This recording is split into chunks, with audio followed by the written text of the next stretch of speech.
গুমের সময় জম টুপি পরানোর আগে সেনাবাহিনীতে কর্মরত লেফটেন্যান্ট কর্নেল মকসুরুল হককে চিনে ফেলেছিলেন অবসরপ্রাপ্ত ব্রিগেডিয়ার জেনারেল আবদুল্লাহিল আমান আজমি। ১ ফেব্রুয়ারি আন্তর্জাতিক অপরাধ ট্রাইব্যুনালে সাক্ষ্য দেওয়ার সময় তিনি এ তথ্য জানান।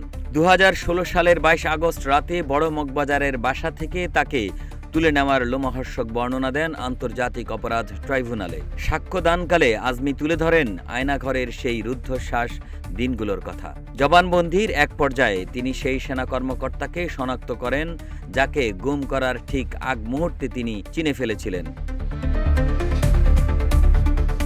যৌথ জিজ্ঞাসাবাদ সেলে জেআইসি গুম ও নির্যাতনের মামলার ৩ নম্বর সাক্ষী হিসেবে নিজের জবানবন্দি পেশকালে তিনি তার জীবনের ৮ বছরের দীর্ঘ বন্দি জীবনের বর্ণনা দিয়ে এসব কথা জানান।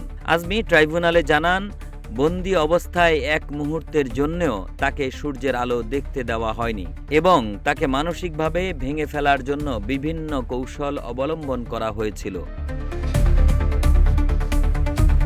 জবানবন্দিতে আজমি জানান যে ২০১৬ সালের ২২ আগস্ট রাতে বড় মগবাজারে তার বাসায় সাদা পোশাকধারী বেশ কিছু লোক হানা দেয়। কোনো গ্রেফতারি পরোয়ানা ছাড়াই তারা তাকে হাতকড়া পরিয়ে দেয়। তিনি যখন তাদের পরিচয় জানতে চান এবং তারা আইন প্রয়োগকারী সংস্থার লোক কিনা তা জিজ্ঞেস করেন, তখন তারা কোনো উত্তর না দিয়ে তাকে শারীরিকভাবে হেনস্থা করতে থাকে।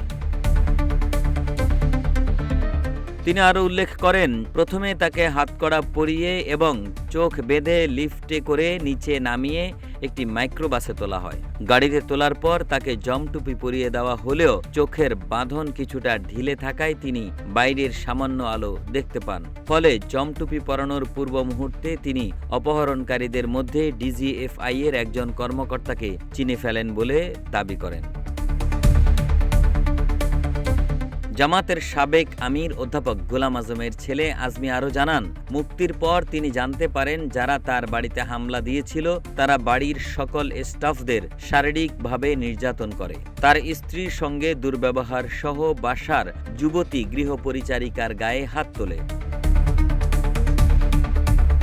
তিনি জানান, তাকে তুলে নেওয়ার সময় বাসার বিভিন্ন আলমারির তালা ভেঙে তল্লাশি চালানো হয়। বাসা থেকে কয়েকটি মোবাইল ও বেশ কিছু কাগজপত্র নিয়ে যায়। তার এলাকার সব সিসি ক্যামেরা ভেঙে সিসিটিভির রেকর্ড নিয়ে যাওয়া হয়। এক কথায় পুরো এলাকায় তারা ত্রাস সৃষ্টি করে বলে সাক্ষ্য দেন আজমি। একে আজাদ, রূপালী বাংলাদেশ।